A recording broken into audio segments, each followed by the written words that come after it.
Being whole does not mean you have never been broken. It means your brokenness no longer controls you. Wholeness is not becoming a perfect woman. It is becoming a healed, honest, emotionally healthy version of yourself. Hi ladies, and welcome back to the Whole Ladies series. My name is Adaeze Carlo, and this is a space where we have real, honest conversations about healing, growth, purpose, and relationships. Today we are talking about something very important: what it truly means to be whole. I think many people hear the word whole and immediately they think, so I have to be perfect. So I can never struggle again. So I must always have it together. No. Wholeness is not perfection. Wholeness is when your wounds no longer lead your life. Now, look at this situation. A whole woman still has emotions. She still cries sometimes. She still has healing moments. She still learns and grows. But now, she is no longer constantly reacting from unresolved pain.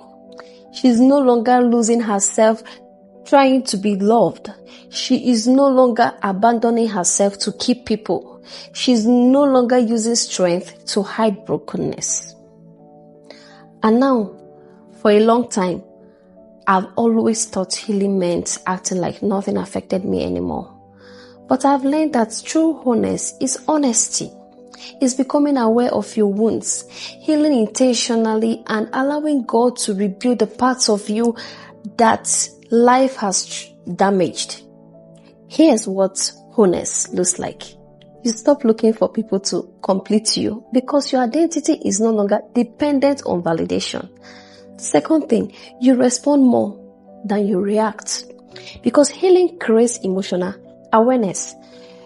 You can give and receive love healthily. That's the third thing. Without manipulation, without fear, and without emotional games. Number 4, you stop bleeding on people, because now you are finally addressing your own wounds. And finally, you find peace within yourself. Not because life is perfect, but because you are no longer at war within. Wholeness is not pretending you were never hurt. Wholeness is healing enough that the hurt no longer defines you. And honestly, that journey is one of the most beautiful things a woman can experience.